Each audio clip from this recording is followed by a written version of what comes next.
ॐ मधुवातारितायते मधुक्षरन्ति सिन्धवाः मध्वीर्नश्यन्तोषधीः मधुनक्तं मुतोषसि मधुमागं पार्थिवं रजः मधुद्दौरस्तु न पिता मधुमन्नो वनस्पति मधुमागुमस्तु सूर्यः मध्वीर्गावो भवन्तु नः ॐ मधु ॐ मधु. Sweet blows the wind and the very ocean gives forth blessedness. May the herbs and plants bring us health and happiness. Sweet unto us be the nights and dawns. May every particle of Mother Earth be charged with blessings. May the heavens shower us with benediction. Sweet unto us be the noble forest trees. Sweet unto us the radiant sun. Sweet unto us be all living creation. Om, sweetness, harmony, peace. Good morning. And today our topic is inner voice. So I would say that please close your eyes for a few minutes and try to think about what is the inner voice tells us within, from within.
Thank you.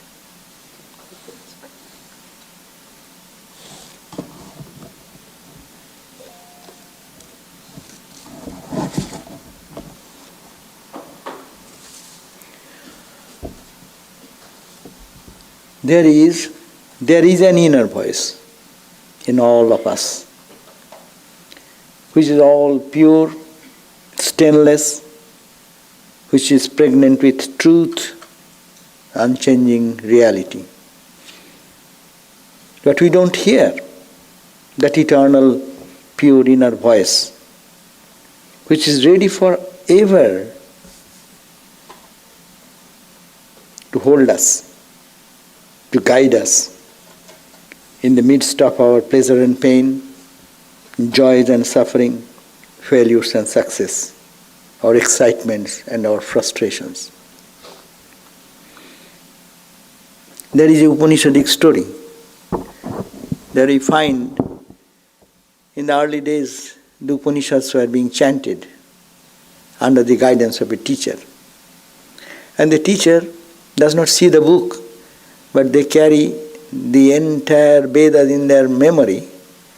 And there we find that the teacher is teaching them to chant, how to chant.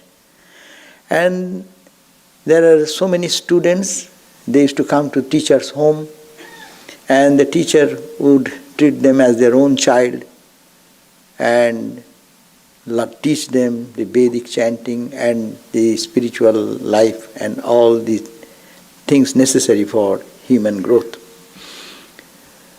And when they're chanting, the Panchadoshi has given a very beautiful example that inner voice, to listen to the inner voice, is like listening to your own dear son's voice. It's given because they are children. The example is given that the child, so many children are there, they're all chanting the Vedas, as we are chanting Sahana Bhavatu, Sahanau Bhunaktu, like that. All the Vedas, Rig Veda, Samaveda, and all these Vedas. And then when they are chanting, if the teacher wants to hear the sweet voice of his own child, then what he had to do? All are chanting together. The inner voice, the eternal voice of love, whom we love, who is our essential, very essential being in us. The voice of that joy, voice of that eternal freedom is mixed up with the cluttered voice of all the other disturbed thoughts of the world. So like that, in the example is given, when everyone is chanting, 20 children are chanting together, and teacher is teaching them, everyone is in the same rhythm they are trying to practice, but his voice of his own son is also mixed into the voice of the 20 such children's voice together. But if the teacher wants to actually listen to his own son's voice, how nicely he is chanting, what he will have to do? Stop one child, you stop, you stop, you stop, you stop, you stop. Until everyone is stopped and his chanting of his own son,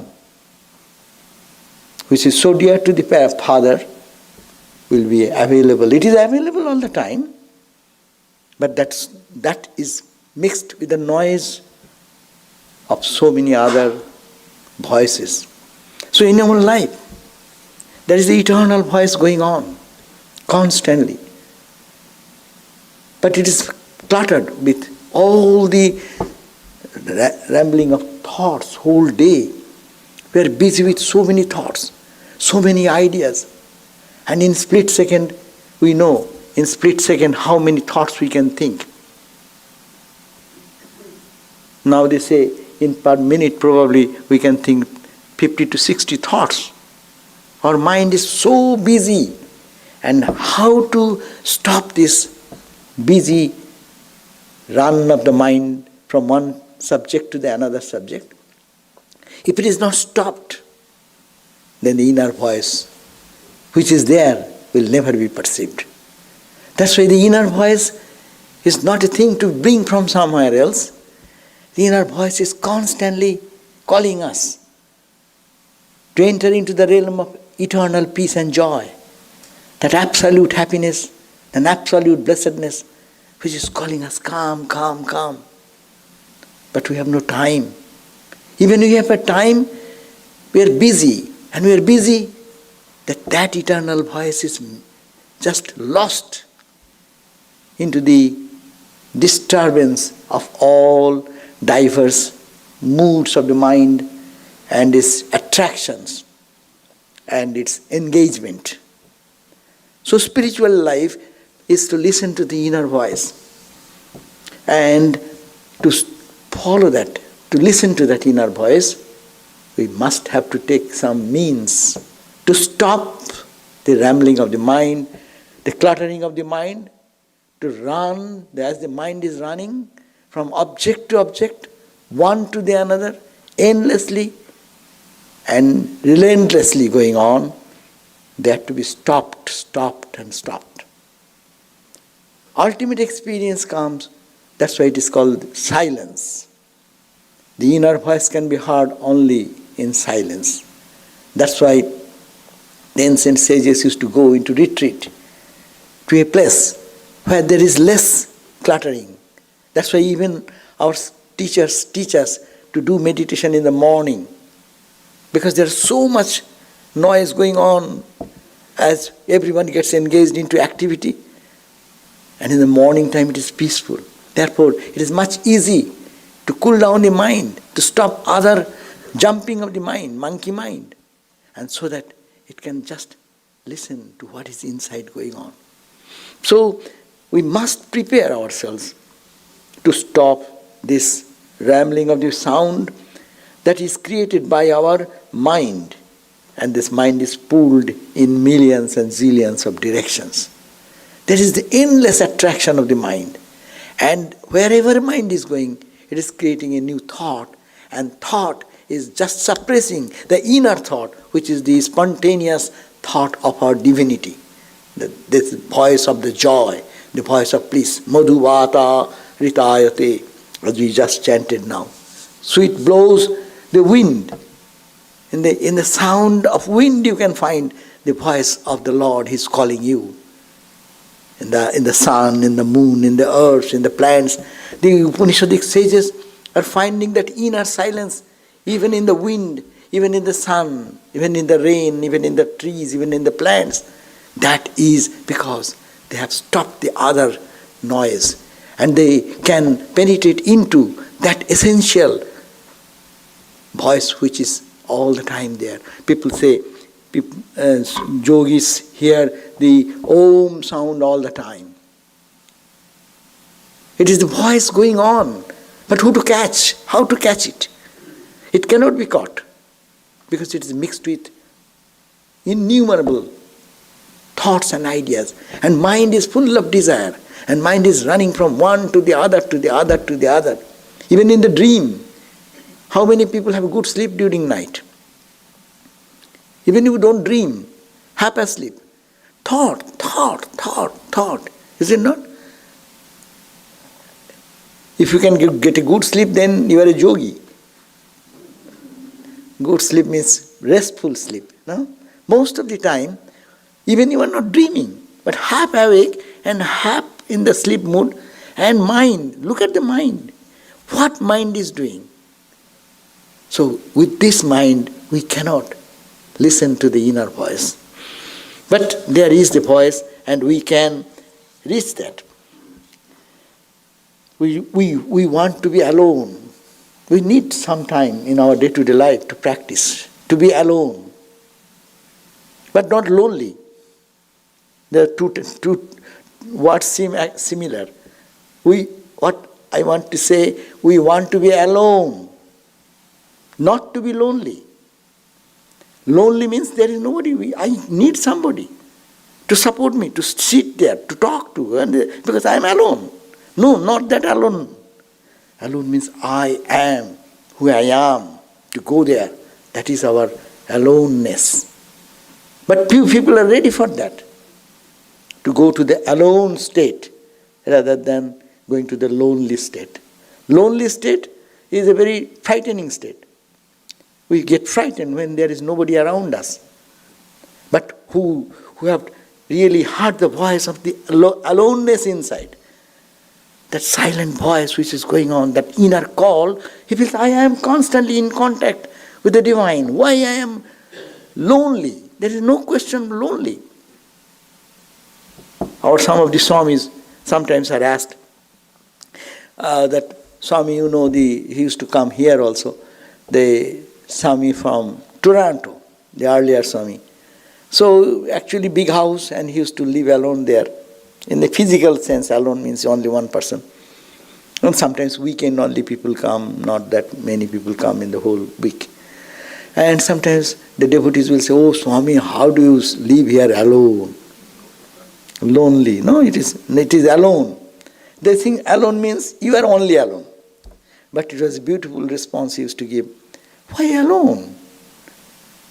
I live with another 5 great people here. Ramakrishna is there, Holy Mother is there, Swami Vivekananda is there, Christ is there, Buddha is there. So why shall I be alone? In this sense you are meaning. That means it is to live with the divine, to live with what is eternal in us. That is the practice to be done. Because when we are cluttering our mind, adding with the many people around, you are destroying yourself, because you are getting those vibrations and waves, day and night busy, no time to look at yourself. That's why we sometimes say, give me space. Let me have some space of my own. Why? It is necessary. Because to see something is going on, what is going on inside, we must have to have some time. We must have to look away from everything. That's called the renunciation. It's a very vital point. No one can be enjoying the inner voice unless one knows how to renounce. Renounce is not a brutal thing. Renunciation is a joyful thing. Renunciation does not take us away from the world, but gives us the real vision, how to be listening to the world, how to see the world that is all madhu, madhu, honey, honey, honey, honey. Look at that, that is the alone. That is this idea I am talking about, alone, not lonely. Loneliness takes us to frustration, depression, and we need some home to go there where at least no one is there. I need a television. Whole day and night is going on. Because I am alone. I need some company. But no, you don't need anybody. In you, what is there? That is the divine. And that divine is in constant touch. Because of that divine, everything is perceived. Because of that Atman, everything appears to be dear. Even we don't love something, we hate something, it is because of that Atman. So this is the Vedantic philosophy. Love and hate is only an expression. But reality is that there is that truth. When it is less manifested, it does not suit to my condition of my mind. I am not happy with that. I say it is bad. When it meets my satisfaction, I say, oh, it is good. Oh, it is wonderful. You raise your level as soon as your mind says, I can have something which is my liking. And if it does not like, then comes hatred. And down, you can kill somebody, you can brutally torture somebody. And that is nothing to. It is the same inner voice manifesting because of the condition of the mind. So, here is the point. Our desires are always cluttering our love, our way of looking. Our love is cluttered there because we think we love, but we don't love. Because we mess up our divine love with all these types of frustrated and frustrated and full of selfish expressions of my own choice, which makes it impure. So we should be ready to renounce, and the diverse chatters. Renounce what? Renounce the diverse chattering of the mind, the movement of its mind in millions and jillions of directions, and keeping the mind day and night ready. Say, I am busy, I cannot stop, I will have to do something. Why you will have to do something all the time? Unless it is a pressing need, unless your job wants you, unless your family needs it. Why somebody? Stop some time and try to see what is the inner voice calling all the time. The inner voice, Sri Ramakrishna. We find a beautiful description if you read in the Gospel of Ramakrishna. There is a beautiful description. M, the chronicler, the writer of the Gospel, is beautifully written in one place. He is calling us. Come, let us go to see Sri Ramakrishna. The beautiful word it is. I just quickly pick up few words from that Gospel. He says, M is calling all of us. Let us go to see Sri Ramakrishna, who does not know anything but Mother and Divine Mother. He is waiting there. He has taken a human birth for the good of us.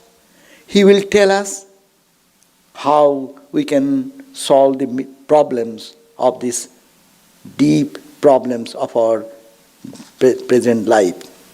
He will tell the message to the monks and to the householders.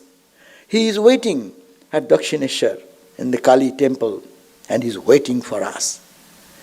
This call, if you read, you can mentally just move in that call. But you have to time, you have to listen. You should have your own time to listen to this voice.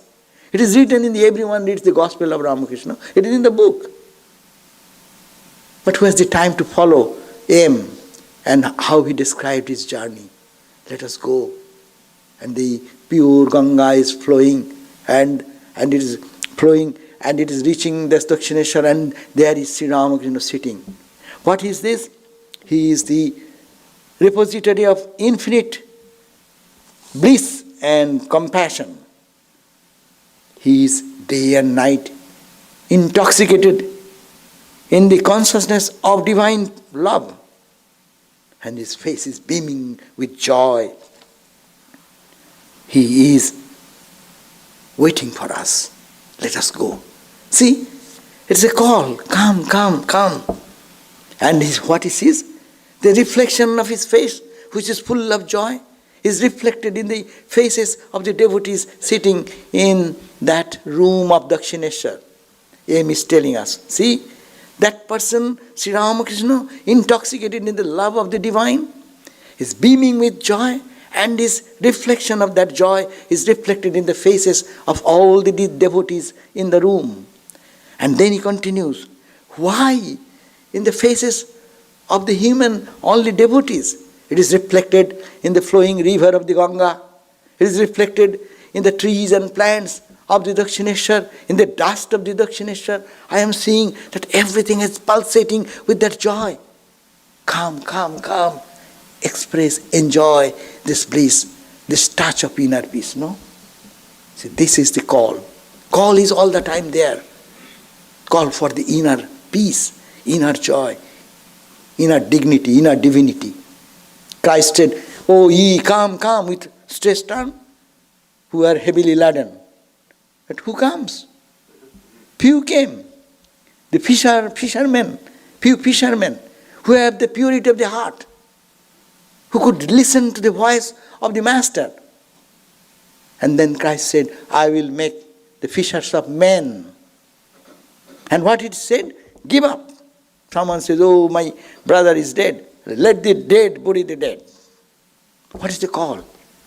This is the call. This inner voice is calling us. And who is ready to respond to that? This is very important point. We are very busy, day and night. But the call does not stop because we are busy. It is already there. And with this inner call, M has got a new vision. He sees that his mind is moving to Sri Ramakrishna, who is full of bliss, and he is seeing that whole Dakshineshwar ground is pulsating with joy. And he is seeing that reflection of joy is everywhere. Rabindranath Tagore said, no, O Lord, when my heart is engaged in the tremendous activities of the day, and I don't find any time for you, your call, let you come with a fearful face, stop my actions, and turn my attention towards you. All the mystic poets, mystic saints, they are always telling us there is something that in you, and try to find that. And if you find, that's a fulfillment of life comes. When in the hustle and bustle of day-to-day life, in the karma kolahal means the noise of karma, not karma yoga, but karma. Our karma is a kolahal means noise. And in this karma kolahal, we cannot listen this voice which is always in our heart calling. Could you feel that the Lord is seated in our heart whole day waiting for us, thinking that perhaps my child will look at me sometime of the day. Could you feel that? He is here waiting in the heart. Some of the sadhus used to say, when you go to Belur Math, and we believe that Sri Ramakrishna is present everywhere, but there is palpable presence. They used to say that, see how pitiable condition is for Sri Ramakrishna. He is sitting there and he is waiting. Some of the devotees will come and appear before him, and he will see his own child, and no one comes. Even they come to the temple, not with the mind. They come to the temple with some other thought and put their head down and put some coin there and run away. There is no question that he came to Ramakrishna. We normally in Bengal or in India, there is a custom that you go to the temple, you just have to sit at least. South Indian style will be at least you have to sit. Bengali style is nothing. Just you go and salute and run away. So, but whatever you do, and you have to give some coin. There is a donation box, and give some penny, as in Christian church also, $1, give $1 at least, minimum $1, at most give you $1. But anyhow, and then duty is finished, God is there, and I am done, and I am seen God, and I run away. But this sadhus used to say, do you feel what a pitiable condition? He is waiting for you to see you and to be with you for some time, but you have no time. And you go with that attitude, then how will you feel his presence, his kindness, what he is to give you, which is waiting to give you. So this is the question, that we need that type of mentality to feel that the Lord is waiting for me. It cannot be found, and it can be found only when the mind becomes pure. When the mind becomes pure. In the Upanishad we find one story with Satyakama. You all know that story of the Satyakama. Satyakama, what he did? He went to his teacher, and the teacher told him, okay, I have very weak cows, so many cows, and they are very weak. So you take, he gave the mantra and other things, initiation or what instruction, and then take these cows and go to a distant place and graze them and let them be strong, and then you come back when they become 1,000. My God, demand is too much. Why, in those days that is the wealth. Only cows, they will yield milk, and out of the milk the whole the ashrama will be fed by that, because that is the only resource in early days of India. Anyhow, see the first quality, how the inner voice we can hear. What happened? The boy didn't question, hey, what type of guru are you? You are asking your cows to grow? I come here for growing your cows? That means we will think that he is a very worldly minded guru, no? He is trying to make wealth and prosperity out of me. No, that the pure mind of that boy Satyakama believed that my guru is giving me some instruction so that I can purify my mind. I got the message. God is here, but I don't see. So he is giving me some process how to purify my mind. With this Shraddha, with this faith and devotion, he started his journey, and you know the story. He went and he did his everyday tending to the needs of the cows and rearing them, moving from one place to the other where more grass and greeneries are available, and then doing all these things. Gradually what happened? Doing everyday prayer and meditation to listen to the inner voice, going into the silence, there is no other disturbance. And then what happened? I can find that a beautiful experience came. That experience, that one day he was attentively doing his evening prayers or things, and he suddenly heard that the bull suddenly started talking. Oh Sattakama, oh Sattakama, we have become 1,000. And take me back to your teacher's home. But you have served us, so I will give you one lesson of the knowledge of Brahman.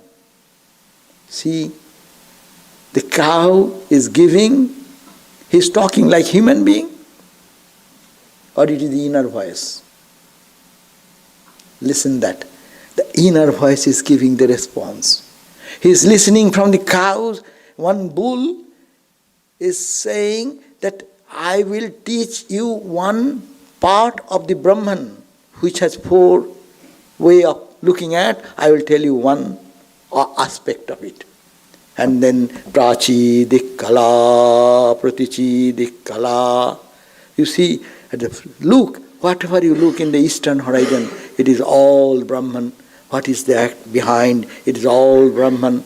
On the right, on the left, it is all Brahman. And he was thrilled. The boy was thrilled with joy.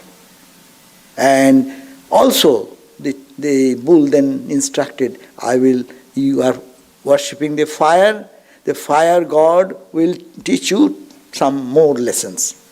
And he went one day, next morning, he tried to return to his guru's place. And on the journey, he had another night. And in that time, he heard the voice from the fire, the hissing sound of the fire when the firewood is burning in the evening prayer time. And then he heard the voice about the presence of the divine in the stars, in the light, in the sun, in the moon. Wherever there is any light in the fire, it is the light of the Atman. And in these 4 days, he got all this message apparently from non-human voice. But where the voice came from? Is it outside? So everyone could hear the same thing when the cows or the bulls will be making their noise. Everyone can say, oh, it's the Brahmagyan, I can harm that. We don't hear, when we read the Upanishads, we don't have the idea that it's Brahman. And he had the idea of even some little sound is resonating in his mind. It is all pervaded God, all pervaded Brahman. This is the inner voice. The inner voice comes to a person who is purifying his heart and soul by selfless work, by meditation, by prayer. What Sattakama did all these things in his day-to-day life. Respect for the Guru, respect for himself, whatever, following the discipline without editing anything what Guru has told, and see the net result is listening to the inner voice. I will say it is the inner voice. Cows don't talk. The hissing of the sound of the fire, when the rattling of the fire, when hissing of the sound comes, it does not tell us, oh, ho, ho, see, the moon is, the light in the moon, the light in the sun, is the light of Brahman. No, it does not tell us. We are, from our childhood, this old, we have become old, we never heard that voice. But how Sattakama got it. So this is the inner voice, and that inner voice can be heard when all the things are stopped. So I am just, it struck me very much. The Guru sent him to rear the cattle, and in that vein taught him how to move in the path of listening to the inner voice. And then this Guru's instruction he followed in toto, and trust and faith in the words of the teacher, and creating a mind ready to reflect within. It is a question of we have to prepare our mind to just find an opportunity to reflect within.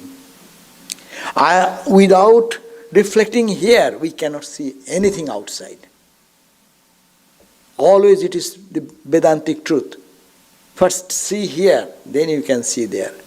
And then, of course, day-to-day life, we can do this we have not succeeded in seeing here, neither I am expert in seeing there, but as a sadhana, as a spiritual practice, we can do that every day. Try to see here also, try to see outside also. But when that extreme experience will come, then it will come from here, within. And we find that Swami Vivekananda, I have a beautiful poem, the In Search of God, where you will find that he said, I suddenly heard a voice calling me, my son, my son. And he said, I tried to look in the front, in the back, in the left, in the right, where the voice coming. And I find there is nothing, and ultimately understood it is coming from within, that inner voice. And that inner voice, what a transformation of that come. I will go for that now. What Vivekananda talks about the inner voice and his experiences. So here, withdrawing the creating, we need to create our mind. We have a mind, but this mind is cluttered mind. This mind is disturbed mind. And we are putting much disturbance all the time by getting more rubbish of the world. How we are sincerely thinking we need to know everything of the world and take all the garbage inside. That means what we want to listen to the inner voice, we are doing the opposite way. And we sit for meditation again to take out that thing. See the problem? Could you find the problem? Problem is that we want to listen to the inner voice. That means the cluttering of the mind to stop. What we do, we collect all the garbage of the universe, all the bad news, good news, this, that, this personal life, in the family life, in jealousy, hatred, this, that, and cluttering, and you're bombarding there inside. And then I come to sit for meditation. And what comes? They will be coming up. Huh? To take out those, 1 hour is gone. And then it stands the same position as I was yesterday, as I am same day. So every day we are meditating, we are remaining the same person. So that's why this important point, not that we should not get the news of the world, but how much to take, how much is necessary. And we have to decide ourselves which attention, how much attention should be given to listen to the inner voice, and how much I can get the benefit of the inner silence. We cannot get out of our job. We have to do our duties of life. We will have to be in the society to know certain things which are going on around. But we should also be careful. Are we doing it at the cost of our inner voice? Are we stopping all our inner purity and inner urge which can give me eternal peace, to stop that and to give value only on this? Or is it to give little more attention even at the cost of something which is secondary important? So this is very point we have to remember. So we have to create a mind which is ready to reflect within, and withdrawing oneself from all the hustle and bustle of life, accepting our duties and responsibilities. Avoiding, another point, avoiding what is called bad association. In the Bhakti Sutra they say, Asatsanga sarvathaiva tajya. Asatsanga means bad association. What is bad association?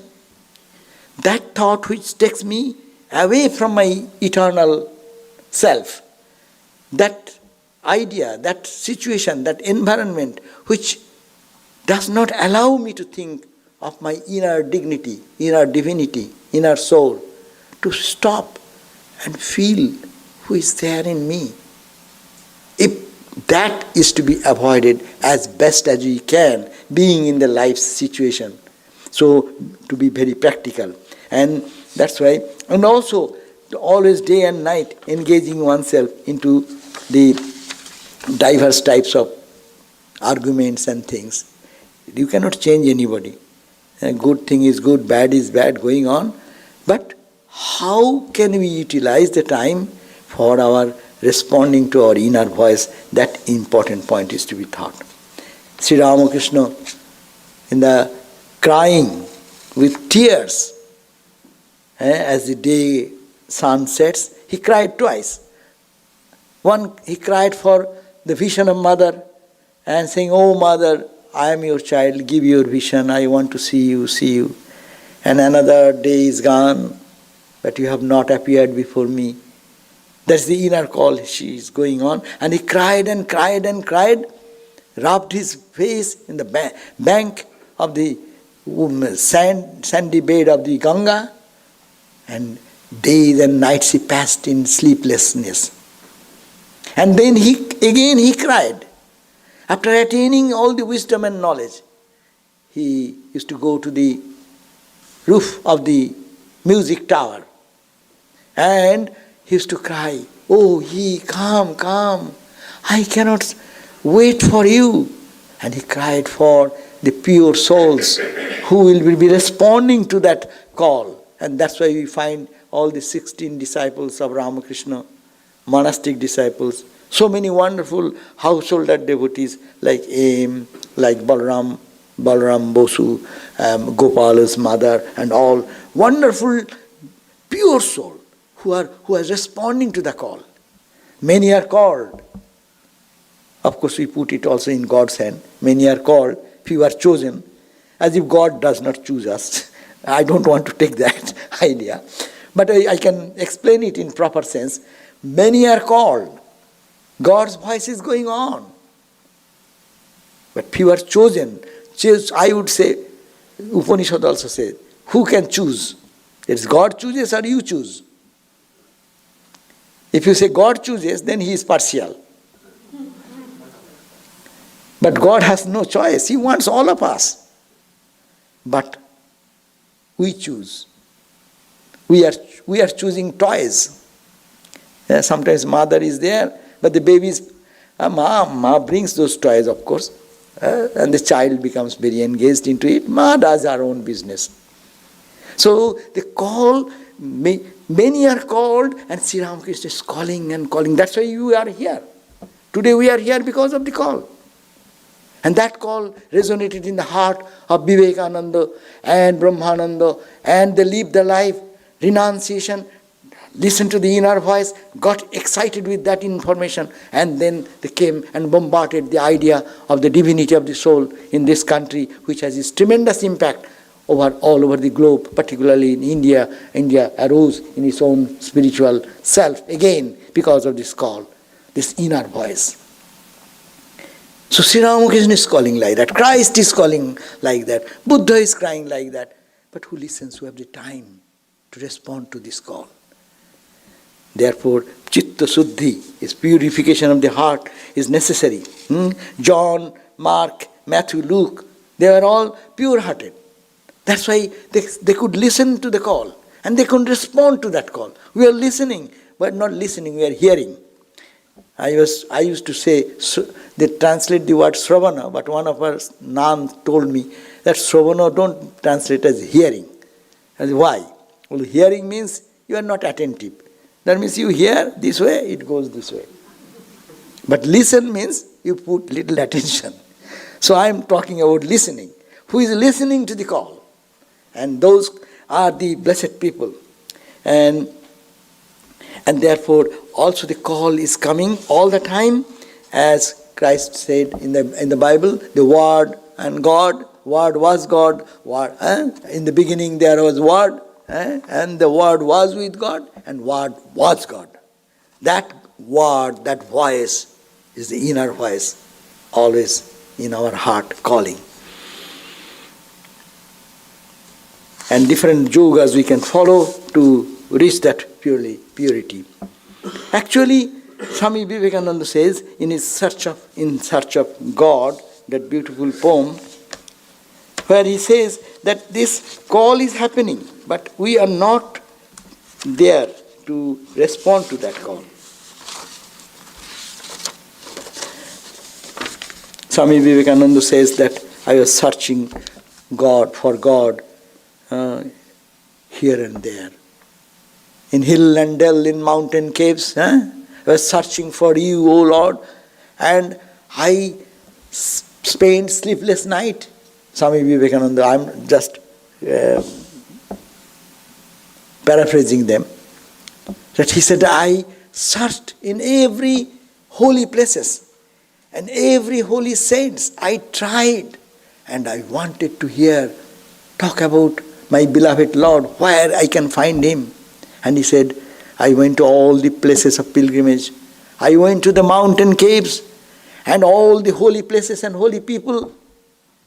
But response came, no, not here, not here, not here. And then he said, I spent my days in utter hopelessness, utter frustration.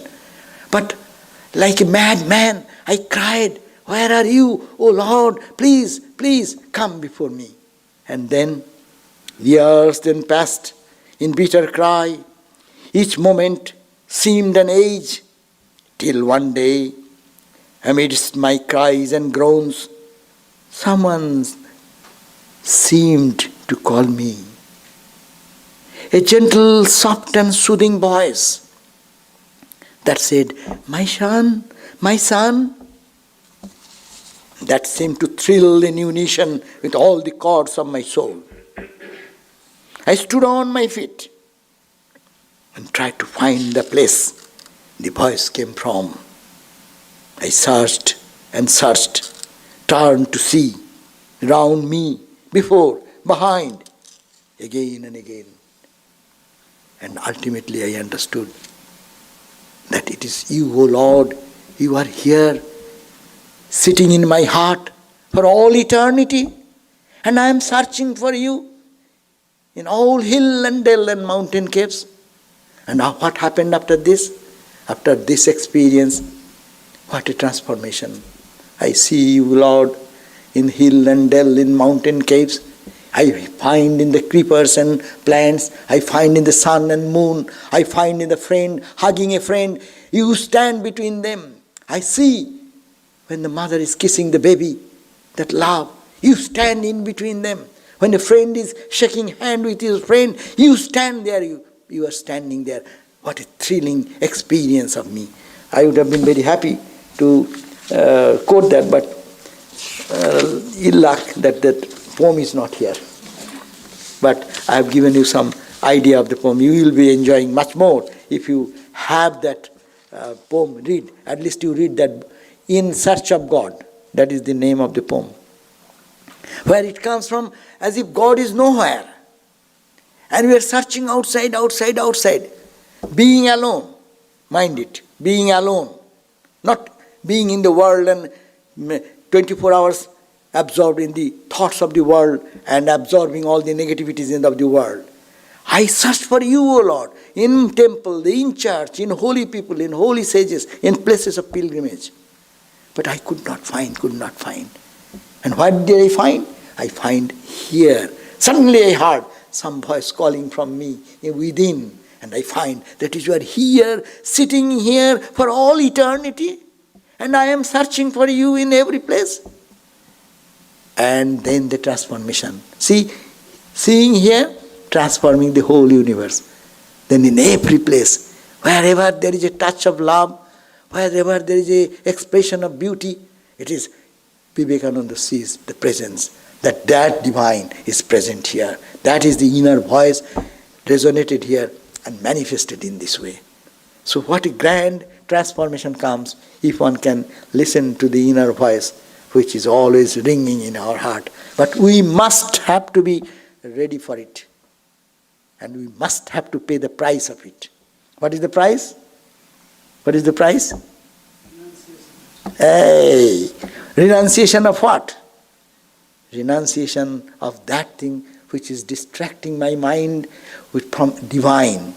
Renunciation of the cluttering of my mind, clearing the mind. How? By holy association, by selfless work, by devotion to God, praying and saying, oh Lord, you know I am so weak. I can't do it. I want, but I can't. You help me. With this, the purification of the heart will happen. And when that all this cluttering will go away, the inner voice spontaneous. It's still now, as I started my talk with the question that Putradhyana Sabdavat. The Panchadashi's word, Putra Uddhayana Shabdavat. As the teacher wants to listen to his own child's sweet voice, and that voice to listen, you have to stop the chanting of other boys, other people, other external things, to stop. You have to say, stop now. When you sit for meditation, stop this thought, now, get out, get out. This is renunciation. And whole day be careful what we are taking inside. And if we can scan it, we scan sometimes, no? Or when you take, you have to take what is essential. Don't scan everything. And take it inside and put it into the computer. So that we do. But this is the changes to be done.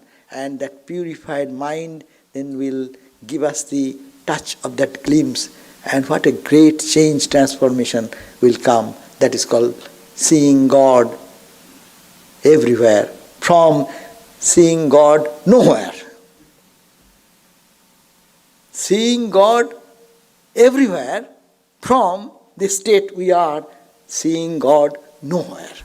That is the result of the inner voice. To hear to the inner voice and the transformational effect of it. So, it is like it is said, there is a story, Nabh Kamal mein hai kasturi. There is a story or fact that the deer carry that beautiful fragrance in his own navel zone, no? Kasturi, that is the name of Kasturi. And the poor deer, ignorant as we are all, does not know where the beautiful fragrance coming. And the deer runs 500, 700 miles. I mean 500, 100 at least. 50, 60 miles running. And they become mad, do not know where this beautiful fragrance coming. Running here and there and there. That's why the song says, Nabh Kamal mein hai kasturi, kaise bharama mite pashu kare. He's a pashu. He's an animal. Animal does not understand. Mind is not developed. That this bhranti, the forgetfulness or ignorance of that animal makes him run everywhere. So similarly, Jeev aisa hi dhure. We are all human beings. We are also running for joy. We are thinking that joy will come from eating. Joy will come from seeing. Joy will come from the sensate experience. And we are running, not knowing the joy is coming from within. And that is the inner voice. And we'll have to hit that ground. Thank you all. Om Sarve Bhavantu Sukhinah. Sarve Santu Niramayaha. Sarve Bhadrani Pashyantu. Ma Kaschid Dukkha Bhag Bhavet. Om Sarvastaratu Durgani. Sarvo Bhadrani Pashyatu. Sadva Sadbuddhimapnotu. Sarva Sarvatra. Om Shanti Shanti Shantihi. Om. May all be happy. May all be free from disease. May all realize what is good. May none be subject to misery. May all be freed from dangers. May all realize what is good. May all be actuated by noble thoughts. May all rejoice everywhere. Peace, peace, peace be unto us all.